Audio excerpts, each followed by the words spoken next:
You're now listening to the Garage Guys Fantasy Sports Podcast.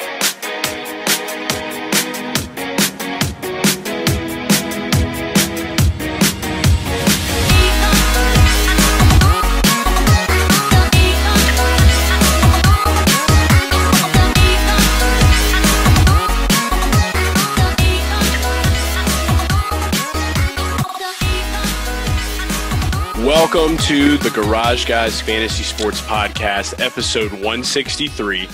We're back on video. We did video again, and I'm joined tonight by the homie G-KIRB. Drew's taking a little leave of absence. He's had a very busy day. He's been winning money. Like crazy. So, winners got to get their rest. We get it. We've all had good times, and we know that we got to be here for you guys to talk about the return to NASCAR. It was just an insane day. So we're going to be talking all about NASCAR at Darlington. We're going to be talking about all of the moves that were made, the new drivers, the rookie drivers for the first time at this track. And then we're going to be covering what to expect, a little bit of what to expect coming into Wednesday. But before we do that, as always, Garage Guys Fantasy Sports Podcast is brought to you by Drip Drop. That's right, Drip Drop. I've drank so much Drip Drop today that I feel like I should probably just go and get a tube that connects directly to the toilet because I had to pee so much. But that's a good thing because I'm hydrated. But Drip Drop was invented to treat dehydration in the most challenging circumstances. It's used by athletes, firefighters, military members, and it's used by the garage guys. Right now, if I could, what I would do is I would just take this and I would throw it to G-KIRB over there. But who's to say he didn't get it? I don't know if he got it. But you know what? You can get some right now, you listening and watching, if you go over to dripdrop.com and use promo code GarageGuys20 at checkout.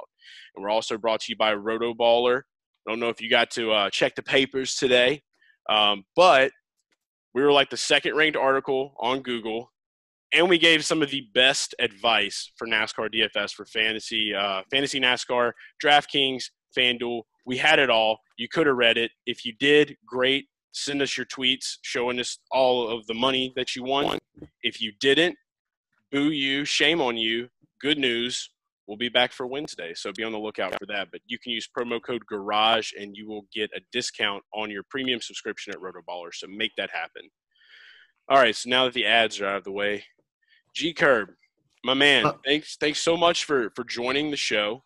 I know that you're probably just excited as I am for watching this NASCAR race today. It was just the feeling of having an actual race back is next level. It was amazing.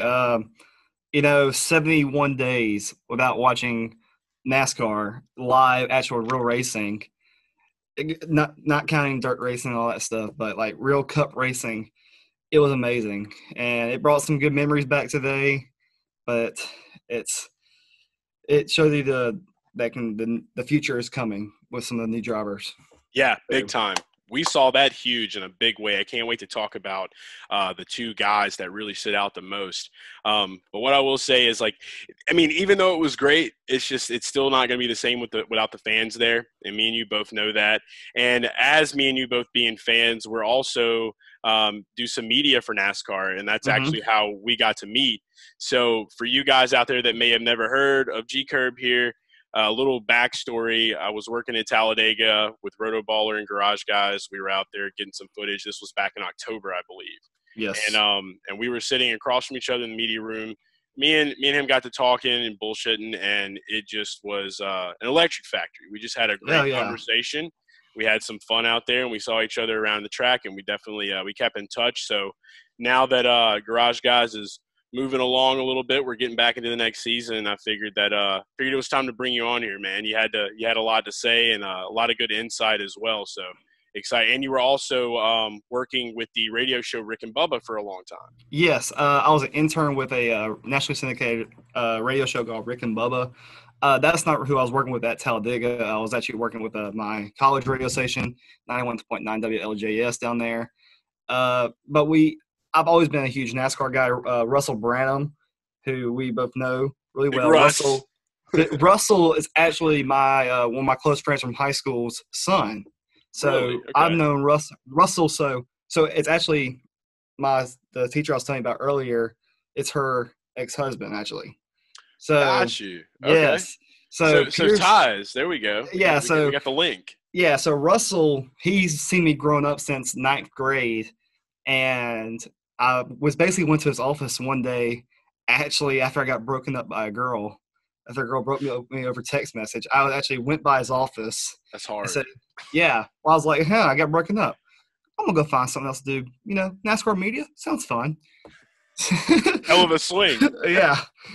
And then I got me like our Secretary of State later that day. So started the day crappy, and on a high note. Yeah, you can't go wrong with that. Oh, definitely not. But Russell, he's a really nice guy. He's one of the nicest guys I've met in media. He will help you. And, I had a cold pass. He gave us cold passes to begin with.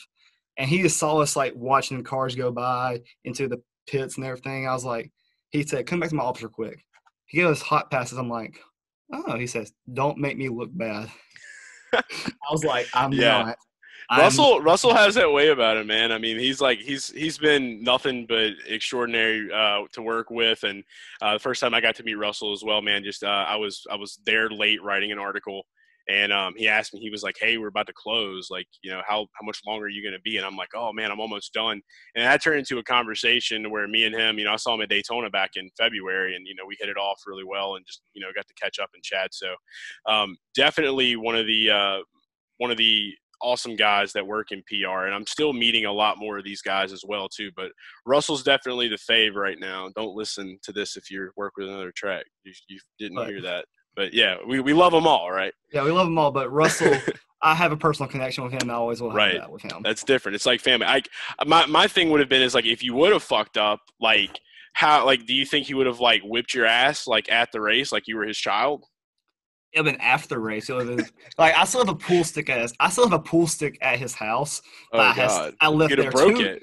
I left it there 2 years ago at his son's graduation party. I still haven't picked it up yet.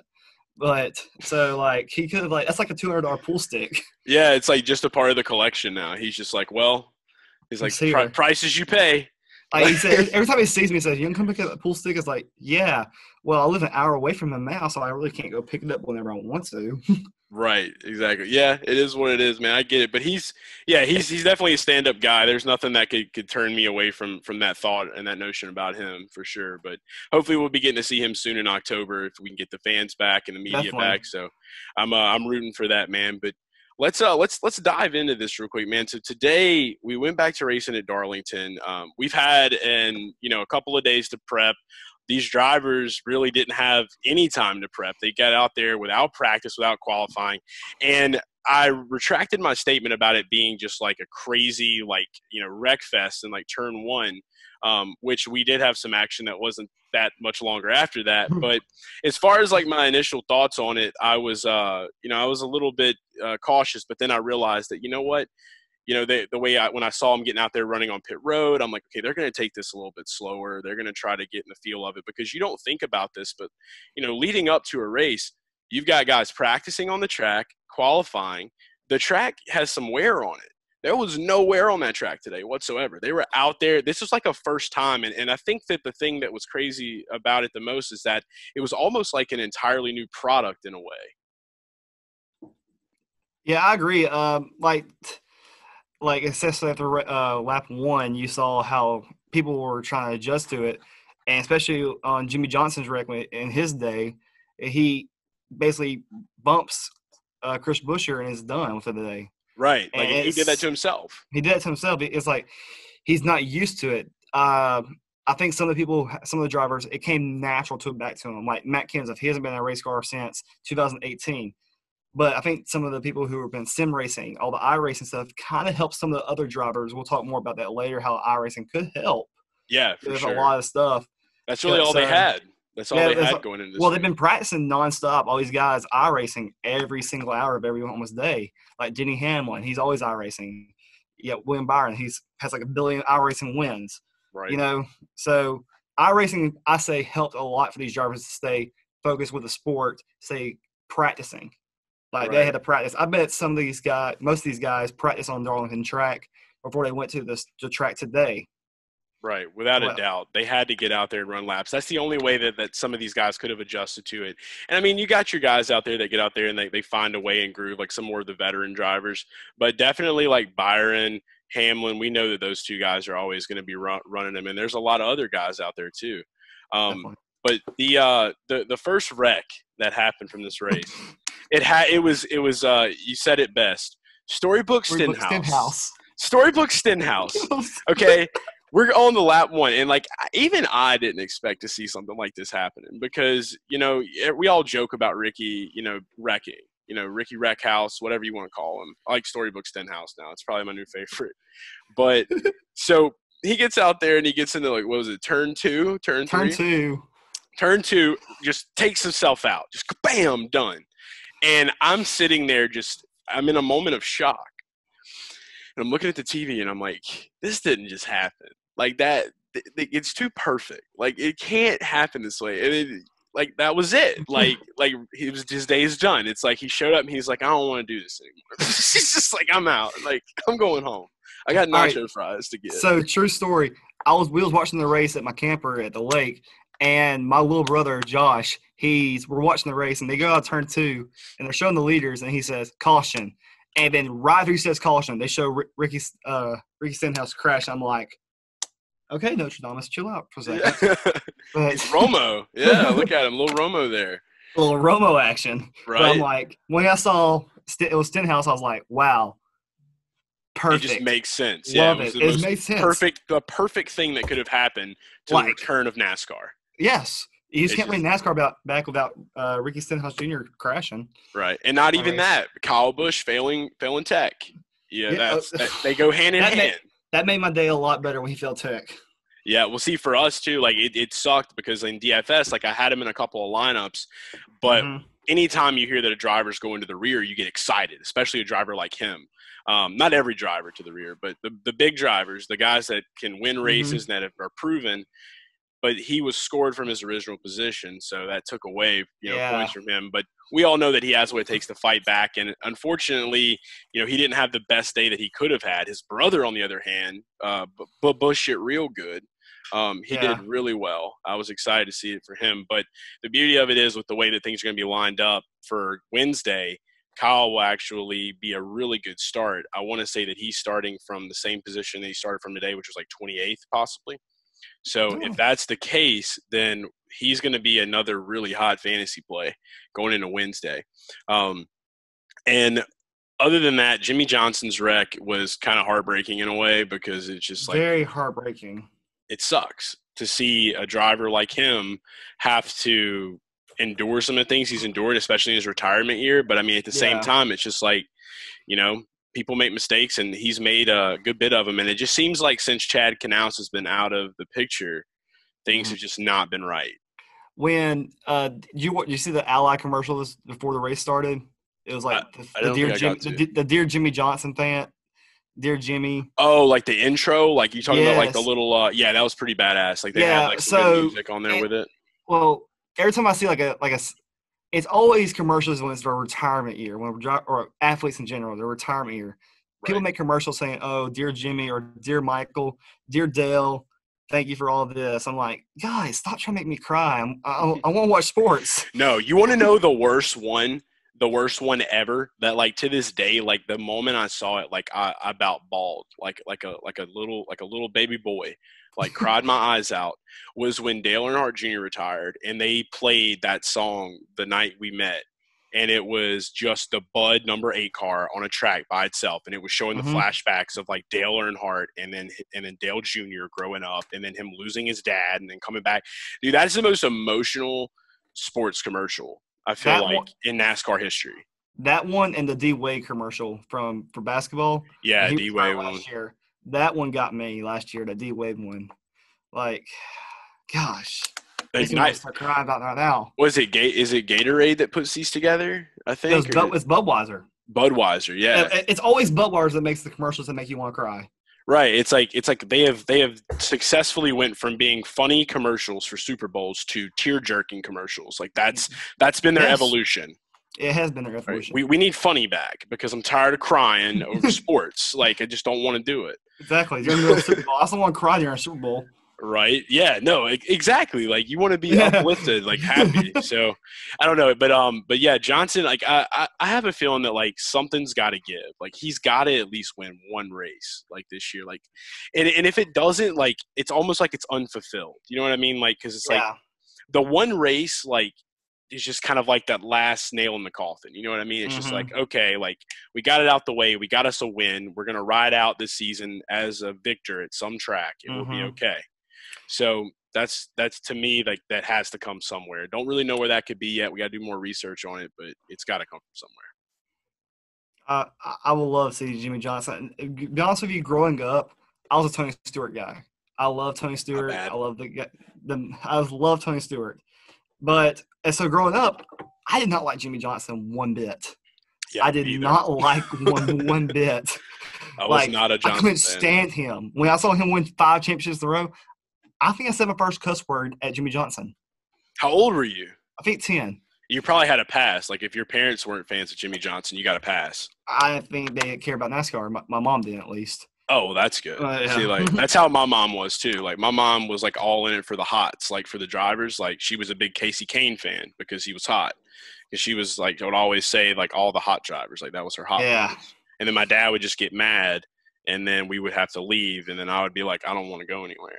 Like I'm right here. Well, me and my dad, we were always Tony Stewart guys, so I followed my dad's footsteps as a Tony Stewart fan when I was growing up. Then it kind of changed over to Dale Jr. after about 2013 because who wasn't a Dale Jr. fan? Right. At one point. point. I was. Then, hand up. Yeah. Like, yeah, we all were. You see the background back here. Yeah. You see who I started out with. I bought a Dale Earnhardt shirt today. Oh, nice. Dude, I've been spending so much money on like online on these shirts, and like everybody that's listening to this needs to go out there and get some good vintage NASCAR gear. And then of course we make our own, you know, we got on the Garage Guys store, got the Slam Brad K shirt. But yeah, man. Drunk Bad K. Yeah, on dude. ESPN. Big pint, baby, big pints. Yeah, even though Miller Lite's pulling away from him this year, which I think is completely stupid, but yes, that's their call. That's their call. But anyway, he led the race today. He started out, and he was one of the picks that I had. Me and Drew both talked about him. Typically, I don't play the guys that are on the pole, but with it being Darlington, the history kind of shows that the pole winner is going to get a lot of laps led. And in fantasy NASCAR, you need that. You want to have that balance there for your lineups and then have a lot of other guys that are going to get that place differential. So playing him, I was a little bit nervous, but I did shake up some different lineups that I did have him in and didn't have him in. And he still had a decent day. It wasn't so bad, but I mean, when he fell back to 11th right there at the end of that race, that's where it got, kind of rough. But, for him going in, now we know that the pole sitter going in for next week is going to be Ryan Preece. So a lot of these guys that are up in the front, they're going to get overtaken really quick, and we'll talk a little bit about that getting after some of this recap of this race. Mm-hmm. But getting back on the grind after the Stenhouse and Johnson race, the big takeaways from today, I feel like starting off with Hendrick Motorsports, we saw such a strong coming out party for William Byron, for Alex Bowman, and for Jimmie Johnson right there in the beginning of that race. Mm-hmm. And in that moment, I'm like when Bowman got the lead, I was like, there is no hope. Like, this dude is just killing it. And then I've been saying it now for a while. Like, Chase Elliott kind of hung back for a little while. He had a point in time, towards the end of the race, where he got up there in the top 3. Mm-hmm. But I'm at the point now, after what Bowman's done, he got his first win last season. He won at Auto Club, dominated Auto Club, by the way. Yes. Could say that. And going into here, basically, if it turned out the tires just kind of wore out on him and he lost grip. And I mean, Darlington's a tough track, but for him to start in second and finish this race in second, it says a lot about him as how he's came into his own. And now I'm at a point to where I'm wondering, is Chase Elliott really going to be able to hold up and be the face for Hendrick, or are we going to see more sponsors coming to Alex Bowman now and maybe him taking over that role? I don't think so, Alex. Chase Elliott is the franchise boy. He is the golden son of Bill Elliott. But Chase has all the sponsors. He has Hooters. He has Napa. He has a lot. He's the face of Hooters right now. Right. He's the It's good. face It's of good to Hooters. grow up in a racing family, right? It's With good to grow up in a successful racing dad. family, but he has a 9 car. He's driving his dad's number. Like he's shown he's a great race car driver. I just love Chase Elliott, and he has the fans. That's the biggest thing. He's the most popular driver right now in NASCAR. Like, what does that say about NASCAR? Like to me, like when I think about it, because it's like, okay, I can't be a total hypocrite because like the majority of us, like when Dale died, we all like went to junior. And I mean, that's normal. yeah. And I mean, that was kind of an abnormal thing, but like you see this time and time again, you see these drivers come in, in the past, they do really well. They dominate. Then their kids come in, and whether they're good or bad, we flock to them. Yeah. I have no ill will towards Chase Elliott. I think he's a great guy. I think he's a good driver. He's shown that he can win, and he has what it takes. His Roval win last season was like one of the most exciting like races I've watched. I love the Roval. I love the Roval. Yeah, getting to watch him do what he did and the way that he celebrated was amazing. So, I think it's maybe it's just, if we see this dominance continue from Bowman doing what he does, and then Chase maybe just takes a little bit longer to get warmed up going into the season. I'm not going to sit here and say Elliott won't win a race this season by any means. He'll definitely find one to win, and maybe a couple, maybe more after that. But we really could be seeing a resurgence of Hendrick again that we haven't seen, since what? Dale Jr. was there, Jeff Gordon, some of these guys. And I mean, that's just what Hendrick's known for. But Byron, on the other hand, he showed a little bit of confidence today. Like when he was able to get up front like he did, I was like, maybe these iRacing wins helped him. And I didn't realize until all this started how influential iRacing can be, like from especially in a time like today, crossing that over to an actual race. Yes. William Byron, he is the king of iRacing, basically. He has won 1 billion races probably on there. We joke around, he's probably won over 1,000, but we say 1 billion because it's. We'll say 1 billion, better. Billion gazillion times a trillion. A zillion. We'll say a zillion. Yeah. But William Byron, I love William Byron. When I saw him, he got the pole for the Daytona 500 last year, and he led a lot of laps for that 500. I was like, this guy's going to be something one day. He's going to be something huge for the sport. Only thing I don't like about Byron, he don't have a personality that really people can connect with. Like that's what Chase Elliott has. He has a personality that fans flock to.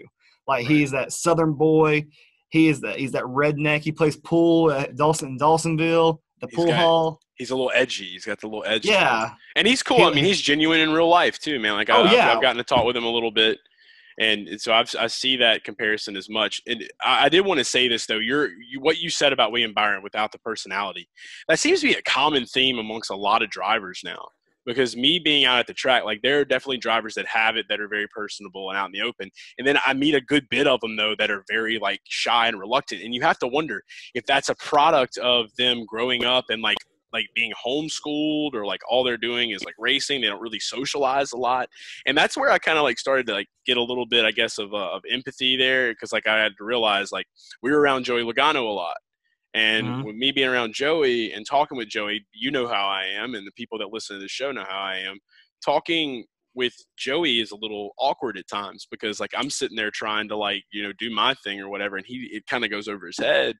And I'm trying to like sit there and like get with him. Finally, like I'll get something out of him, and he does his own thing, and we'll chat. But I want to see more of that in NASCAR. We need that personality. Yeah. That needs to come back. It's a huge part of it. That's what I think that was a big part of what made it successful in the '90s.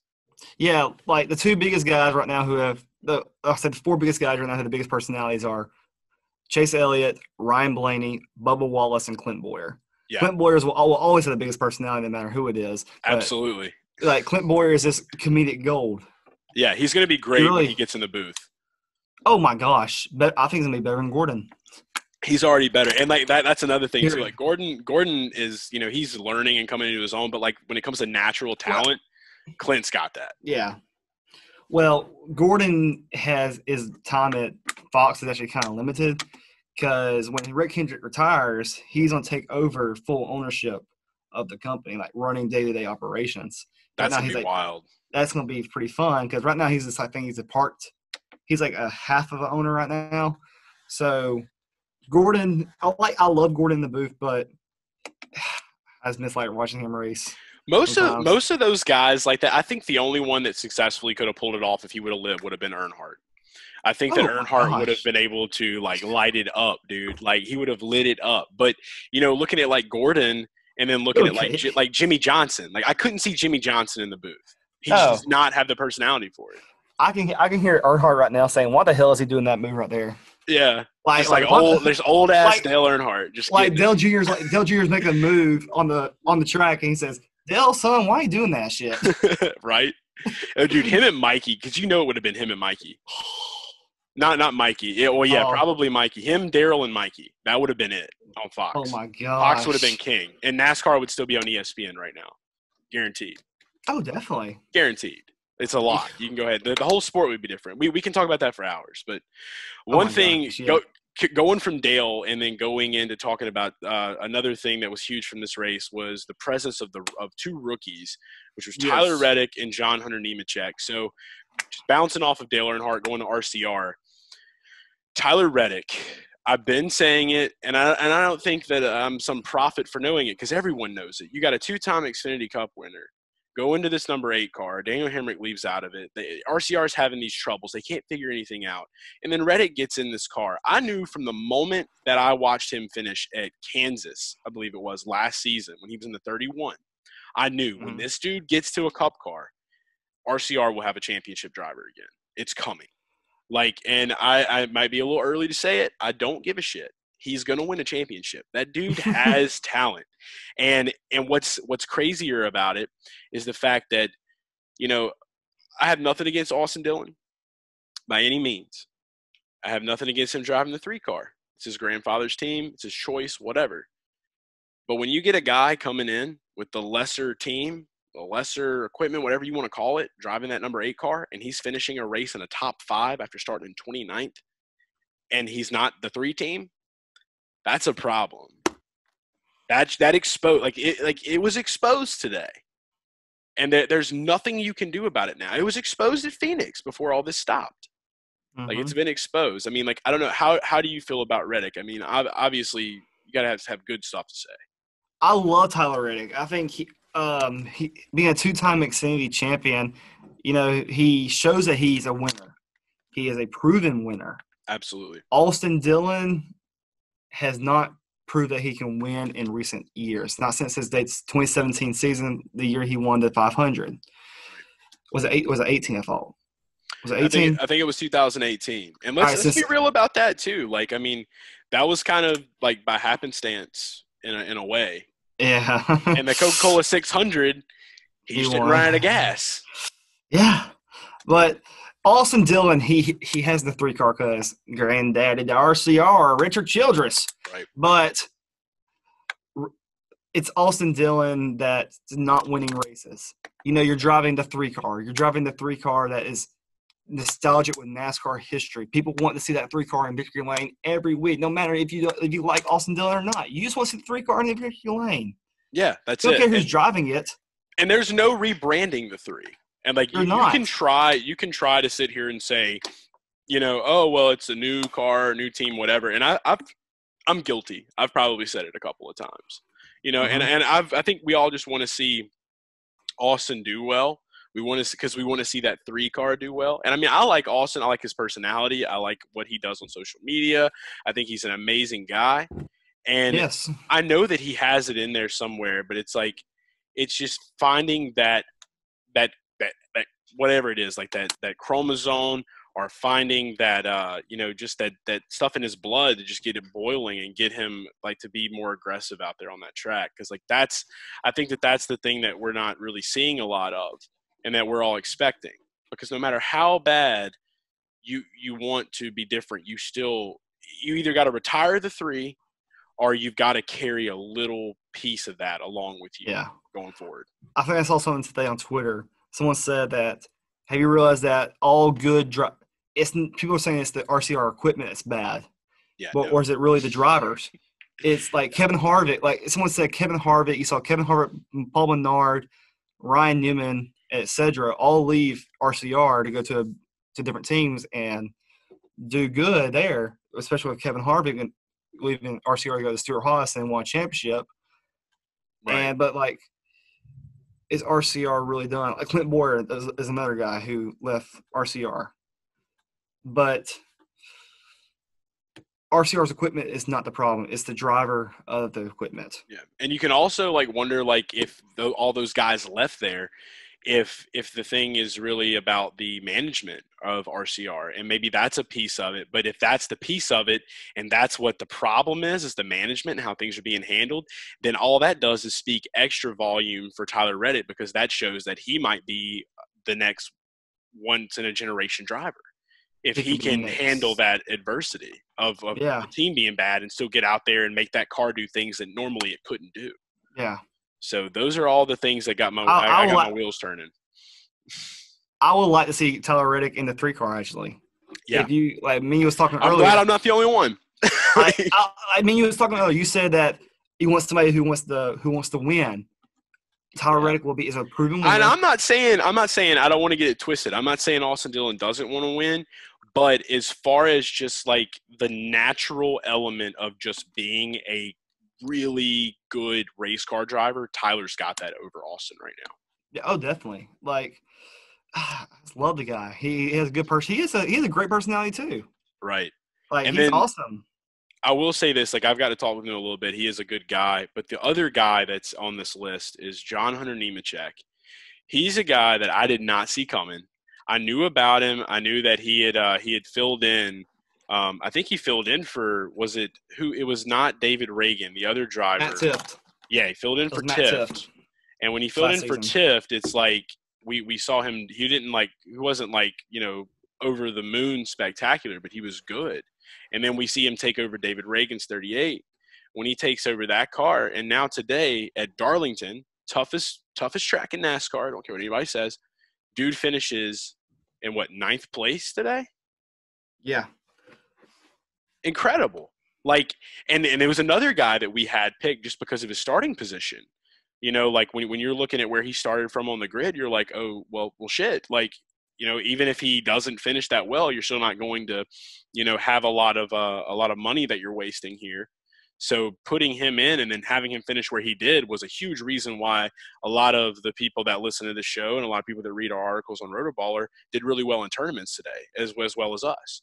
So Nemechek is another one that we're going to have to watch out for. I don't know if he's like right where Reddick is, but I will say that for him to take that car, because David Reagan didn't really ever have that many great races, for him to be able to take that car and do what he did today, that gives me hope for that team and shows, again, like a tweet I put out today, it's not the plane, it's the pilot.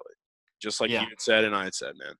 I saw something that it was like Front Rows Motorsports' first top 10 victory, and that's not a super speedway track like Daytona or Talladega. That's big. Since like 4 years. Yeah, like this kid is good. He's really good. He's the son of Joe Nemechek, who was an amazing driver in the Truck Series, and etc. Big Joe. But I like John Hunter Nemechek. He's a young guy who I personally can relate to because he's my age. I feel like I'm going to relate to a lot of younger drivers. Like, what's Jeff Burton's son name? Jeff Burton's son. It's not coming to me right now. Harrison, yeah. Harrison Burton. I can relate to that kid because he's like only like a couple days younger than me. Yeah, and you're 19, right, or 20? I'm 19. There's a young cat on the garage, guys. Wow. Yes. Yeah. Youngin over here. We dig it. Hey, we don't discriminate, man. You're hyped up about NASCAR. We need more people around that age to be hyped up about this shit. Not gonna lie, I kind of zoomed out of NASCAR from like 2015 to 2017. You're not alone. Didn't really care about the sport that much because I was in high school and nobody liked NASCAR. But after I got to college, one of my best friends, he was a big NASCAR guy, so I was like, I might as well get back in the sport so that me and my best friend can connect over again. And I just fell back in love with the sport. And I'm watching NASCAR videos every day, like history videos. Like, this is amazing. I love Just catching up. I'm catching up on a lot of stuff I missed. Right. And I'm sad. Like, to be honest with you, I did not even watch Dale Jr.'s last race. Oof. I'm mad myself. I did that. Get out of here! I'm kicking you out. You're done. I'm mad. I'm just kidding. I'm mad myself. Oh man, look, all that matters is we're here now. That's what matters. We're here now, and we're following it now, and we're going to be a part of the next wave, the next bring in of the sport. So I'm excited about that. And going back to the old stuff, Matt Kenseth coming back today did way better than I expected him to do. But it just shows that, like, when you have something, you have it. Him being able to do what he did, finish in the top 10 today, was huge. And that's a big indicator that this is going to be a guy that we got to watch out for. And especially the fact that he can qualify for a championship. That's yes. Well, it's also the back what you said earlier. It's not the point. It's not the point. It's the pilot. That's right. Kyle Larson wasn't doing that well this season, running too well. Right. Darlington's been one of his better tracks, though. I will say that before all the crap happened, Darlington was one of Larson's better tracks. Well, he always because it's the high line. It's the Larson high line. It's Larson's. It's the ride the wall. Ride the wall. It's dirt, baby. Yes. That's it. I saw Larson. He did that Knoxville track last week, and he finished like 7th. I was like, oh, Larson's doing Larson things, not finishing the top 5. Yeah. I was like, Larson doing Larson things. Like, you're winning. This is a dirt track. This is where you're specialized at. So that's where he needs to stay. He needs to stay in dirt. He's just that's what he does. Kenny Schrader. He'll become a Kenny Schrader. That's it. There you Kenny go. Wallace. Key Wallace. Key Wallace. That dude just gets drunk on Instagram every day. Like, that's all he ever does. He's actually blocked by Michael Waldrop. Yeah, I know, because, like, Kenny, like, I remember hearing Mikey talk about that. He's like, I get tired of seeing it. Like, I can't deal with it. And, like, and he's fake, too, bro, because, like, I hit him up. He'd be liking my tweets, and I'll be like, hey, I tried to, like, schedule him a interview with Randy to get on the show, and he was, like, liking the tweets and stuff. And I'm like, all right, we'll shoot a message. I'm like, let's make it happen. And he just backs out. It's just like, you sketchy, Kenny. We're watching you, keeping our eyes on you. I sent you a tweet earlier that said Matt Kenseth is the dad that walks into the music store with his kid and picks up a guitar. Yes. It says, I used to play a while ago. Let's see here. It plays Eruption by Van Halen note for note. NASCAR cast, man, he's hilarious. Dude. I love his stuff. I love his stuff. I was like, well, that basically – it sums it up, dude. Yeah. I mean, he was when Kenseth was on there doing his he was doing his little interviews or whatever for Chip Ganassi. They were asking, "What's your favorite band?" He just like straight face, just like Metallica, like, and he doesn't like budge. So like, I had to go and make a little Metallica video shrine to him, like how it was. I don't know if they were at Dega or Daytona, but like he was really coming around, and like he was the only car that avoided it, and it was just the biggest fucking pileup of like all time. That's the one that I'm pretty sure that's the one that Junior had a concussion in. I'm reading Dale Jr.'s book. You're right. Now. You're absolutely right. Yeah, I'm reading his book right now, so I'm learning a lot of the Dale Jr. history of his concussions, which is a great read. Definitely recommend to everybody who listens to the show because it informs you a lot about what happens with how he later part of his career, why he wasn't doing too well or for a while. That's good too. I think a lot of people need that. I mean, because like there was a lot of people that, I mean, we still were very proud. Like if you were a fan of Junior, you were really proud no matter what. But a lot of people probably need that, a little bit of that closure maybe, or understanding. And but I mean, like I said, he's still going to be marked down. I mean, he's nominated for NASCAR Hall of Fame, so he's still marked down. Yeah. So there's nothing against that. But Kenseth did have a really good day. Ryan Newman coming back, unfortunately, his day wasn't as good as we thought it could be, but good to see him back in a race car. It's great to see that man back in a race car. Right. It's so good. It makes you feel good, and then also, too, because just like how somebody can go through something like that and know that the equipment is that stacked for NASCAR. Yeah. So it's good. Like it's basically you're playing in a video game on iRacing, and it's almost kind of – it's very similar and close. Like there still is that slim chance that something really bad could happen, and we got kind of reminded of that at the Daytona 500. But it's literally probably the closest sport to a video game that you can get as far as like not dying. So that's it. And it never used to be that way. So that's what's crazy about it, is how dangerous of the sport it actually is and how safe it is. That's just, it's mind blowing shit, dude. It's very mind blowing how realistic it. I love it. And it's got me wanting to get in a car even more. And I'm pissed because you are a lucky ass motherfucker because you got to drive. Tell the listeners about this. Like tell a Garage Fam about the time you got to drive a car before we wrap up. All right, so it was the week after Dega race in October, and my dad was doing a thing for a safety meeting at Dega at the library at the International Sports Hall of Fame. Well, part of the meeting was that you get to do the Richard Petty drive experience for free. Amazing. Yeah, so I got to run 16 laps at Dega, going about 160 miles an hour on the backstretch because I was not really comfortable going under 80 yet because I thought I would hit the wall or a tire was going to blow out. Not going to lie. Oh, you got to be going fast as hell to get around this. Well, here's the thing about driving at Dega. The car drives itself on the curves. So, like, it drives itself when you're going – into turn one, it's all you gotta do is just hold it like this, and it's gonna drive perfectly. It's not like when you're driving on an Xbox, like you have to do this and moving all over the place, all around the trace. Yeah, I don't want none of that. I don't want none of that. Like, it's just perfect. And it was such a fun time. I was quoting Ricky Bobby as much as I can out there because you had to go cliche with it. I had to go cliche. It's like, I'm having a great time out here. I'm driving a race car. Dude, all right. I was having fun. You got to call Russell because I don't even know if I can work this out. Like, me and Russell are cool, but I don't know how cool we are. You got to hook that up for me. I got to drive a car. That was actually nothing with Russell. That was all Richard Petty driving experience. Okay, so it was all Richard.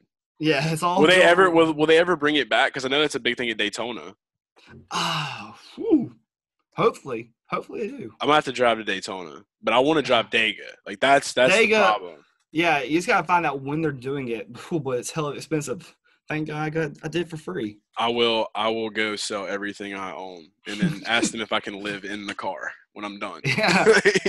I don't want to do it that bad, but you know, hopefully I will get to do it in the future. That's something I'm looking forward to. Like one of the cars I got in, I couldn't fit in it because I was too tall for it.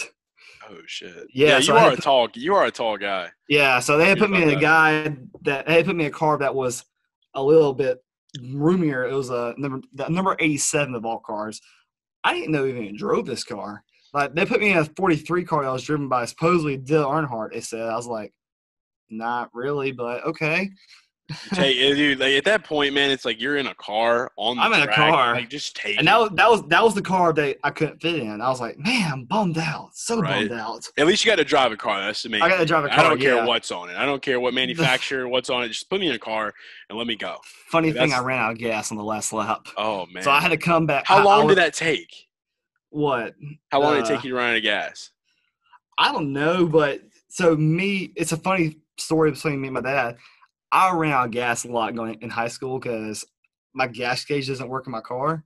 Well, there was no gas gauge on the race car, so I couldn't tell my spotter or the guy who was running the thing down there said I had no gas.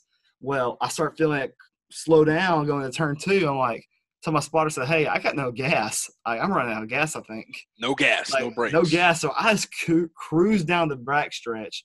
And I go on the apron on turns 3 and 4, and I just cruise into the pit stall. Oh, man. At least you made it back. At least I made it back. Oh, my gosh. That's a long walk. That's a big track, bro. It's a big track. Very big track. I love driving by. I drove by it today, actually. We'll be back there in June. That's what's going to be amazing. So I'm going to be happy to watch that race. And if we can get there by some miracle of God, which I doubt, but hopefully we can, I'll try. But if not, it'll be October, and then that's when things should be good to go again. Yeah, but I love June race in Talladega, Alabama, and especially in the humidity of the state. It is hell. Yeah, it's going to be rough. It'll be. I've never been to Dega in June. I've never been to Alabama whatsoever either. So it's going to be hell. It's just going to be different all around, like the rest of the season, like which is something we just have to conform to, I guess. But it's better than no racing. We'll put it that way. It's better than no racing, definitely. I just can't wait to this upcoming stretch of 7 races in 11 days. It's tough, dude. It's tough. My question is amazing. My question is, for the Atlanta truck race, is the Kyle Busch bounty still in effect? I saw something about that earlier, actually, and I'm pretty sure that's still on.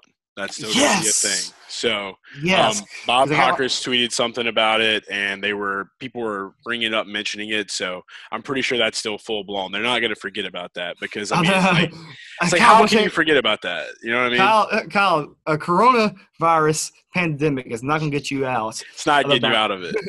It's not getting you out of this bounty we got you for.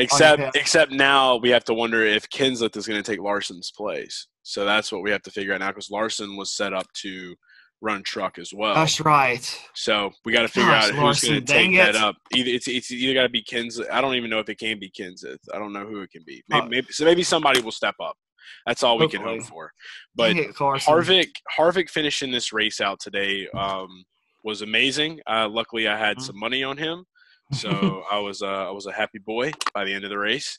And now going into Wednesday, I think we have a lot better of a picture of what to expect. Just to read off the lineup real quick for you guys that may not have heard of it. Going to go ahead and go through the entire field. So starting from first, we got Ryan Preece, Ty Dillon, Joey Logano, Clint Boyer, Ryan Blaney, Ryan Newman, Matt DiBenedetto, Brad Keselowski, Eric Almirola, and Austin Dillon in the top 10. Then we have Matt Kenseth in 11th, John Hunter Nemechek, Eric Jones, Tyler Reddick, Martin Truex Jr., Denny Hamlin, Chase Elliott, Kurt Busch, Alex Bowman, and Kevin Harvick between 10 and 20. And then after that, that's kind of where the field's going to kind of fall into its normal state, where we'll see, Bubba Wallace in 21st, Cole Custer, Michael McDowell, Christopher Bell, Suarez, Kyle Busch, Brennan Poole, Gray Galding, Chastain will be running the 77 on Wednesday, by the way. So just something to throw in there. Then we have Joey Gase, Corey LaJoie in 31st, Chris Buescher, Timmy Hill, William Byron in 34th, Quinn Huff, Garrett Smithley, Jimmie Johnson in 37th, BJ McLeod, and then Ricky Storybook Stenhouse in 39th. So that is your field for Wednesday's race. I'll go ahead and tell you right now, Kyle Busch, I will probably have him in a lot of lineups, regardless of what price will be. And then I may actually, I may throw a little bit of Jimmie in there, just depending on what I don't think he can make the same mistake twice that he did today. And Jimmie starting in 37th is just we know he's definitely going to be able to work his way up. So definitely. He might be somebody to look at as well. And we'll have more information out on that coming into the rest of the week. I think there'll be another competition caution. Did you like the competition caution, how they did it today? You got to do it, man, especially for a race like this. It has to be done. I don't mind the way they did it whatsoever, because without practice and without qualifying, you got to give them a little something so that they can adjust themselves and give everybody a fighting chance. What I liked today was actually the freeze in the field type thing. Yeah. That was actually pretty cool, because we're getting used back to things. We're getting back to normalcy a little bit slowly. And it's going to take time, and we'll see things change. I mean, I'm sure we'll see some things switch up when it gets closer to, the end of June. We'll see some things kind of getting back into their own groove. So there's definitely going to be the changes, but at the same time, it's just hey, got to be excited that racing's back. Nothing wrong with that whatsoever. And there's always the NASCAR fans out there saying, well, NASCAR being NASCAR, no fans at a track type thing. I was like, who said that? You need to unfollow these people. I never saw any of that. But what I saw a lot today was NASCAR Twitter was saying a lot. I saw a lot of tweets saying, wow, NASCAR's cool. I'm going to start watching this more. I'm like, let's go. Yeah, that's what I'm saying. This is a huge time for us. And if you're finding this podcast and you've stuck with us this long, we appreciate you and thank you. And this is what we're trying to bring to society, is to show you guys that it's not this, we cut up at Dega and we have some fun. We do them. And I wear my stash all the time or whatever, but you definitely get a little bit more loose, a little bit more rednecky when you get to Dega, but that's just a part of the culture there. Yeah. And, the thing about it is that NASCAR is headed for so many changes coming into the next, I think 2023 is when we're going to see the new car because of the delay. So there's so much to look forward to for this sport. It's not going anywhere. It's changing. And this opens it up to an entirely new generation to be able to take it under its wing, and you can either carry it or drop it. And I'm going to choose to carry it, and I'm going to choose to continue to get more people under that wing, and then to also look in the fantasy side of things, because, we do fantasy sports here. We love fantasy football. We dabble in some fantasy basketball, and fantasy NASCAR is our strong suit. That's where we bag tourneys. That's where we win the majority of our money on DraftKings and FanDuel. So, we're definitely going to keep bringing that content. It's not going anywhere, and NASCAR's not going anywhere. And I think today proved that a lot of people realize that this is some cool shit. Yes. Stay around. It's so fun watching cars going 160 miles an hour, or better yet, 200 miles an hour at Dega. And one little mistake can cause the whole entire crew. Changes everything. Yes. And it's Changes also everything. logistics, think about the pit stops. Oh, what am I going to do here? Who's going to go? Who's pitting when? Like during mid-race pit stops are the biggest crucial things, in my opinion. Yeah. Those. I love NASCAR so much. We love it. We love NASCAR. I love it so much. Well, G-KIRB, I thank you so much again for being on the show. You're definitely going to have to come back here. Let us know what you think. Again, this is our second video podcast. If you're listening right now in your car, you can check it out on YouTube. You can see my mug, and you can see what G-KIRB looks like because he's here. And I'm sure we'll be having you on here and there throughout the rest of the year and maybe moving forward, man. And we appreciate it. Oh, definitely. I love it, guys. Just follow my Instagram, G-KIRB is some place to follow me. Also, GKIRBO_HBK on Twitter. Follow me some great content there. I post a lot of stuff, starting from not just NASCAR, but from college football, basketball, to all the way to wrestling, which I love. That's my strong suits, wrestling and college football. So y'all follow me on there for some great content that I'll be talking about soon. And some big plans are coming up, but we'll get to a feature on a later date. Absolutely. So, before you go, Goldberg or Stone Cold Steve Austin? You know what? I love Goldberg, but let me give it a hell yeah. That's what I'm talking about. That's what I'm talking about. I just don't do a Stone Cold. I do a Steve Weiser type thing. I'm at Dega only. Definitely only at Dega. I'm gonna get me some sparkling waters and do that. I don't know if it'll be as manly, but I mean, hell, we'll try. Yeah, but I did them in football games all the time. We scored a touchdown, which was really rare. Yeah, you're an Auburn fan, right? No, I'm talking from my high school. Oh, it made more sense with Auburn. I had to give you shit. Well, shit. My high school went 4 wins and 36 losses while I was in high school. So it was really rare for us to score a touchdown. So when we scored a touchdown, I would celebrate on silence, do some Stone Cold ones. Like the manager gets mad because I'm wasting one. I'm like, I don't care. Take them how you can get them, man. This is the first touchdown we scored in 2 games. Chill out. Yeah, it's like easy, pal. But yeah, dude, thanks again so much, man. And Garage Fam, you know where to follow us at Garage Guys FS on Twitter, Instagram. It's at GGFS Podcast. You can follow me at Garage Guy Chase. Be sure to follow our boy Drew Dean, who's not with us tonight, at Chef Boyardeen. That is ChefBoi, the letter R, and Dean as in Deen, the Diener. He'll be back with us on Friday. We're going to be talking a little bit of Last Dance, waiting for him to get back because, you know, he's a big basketball boy. So it was a great show. Thanks again, brother. And you guys be well. Sports, party, repeat. It's the Garage Guys. It's the Garage Guys. It's the Garage Guys. It's the Garage Guys. It's the Garage Guys. It's the Garage Guys. It's the Garage Guys. It's the Garage Guys.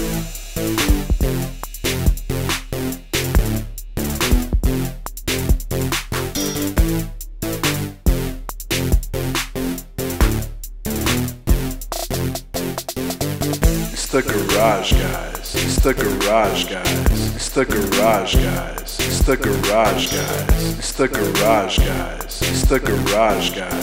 It's the Garage Guys. It's the Garage Guys.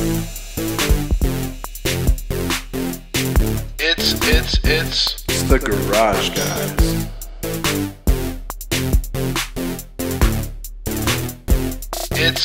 It's the Garage Guys.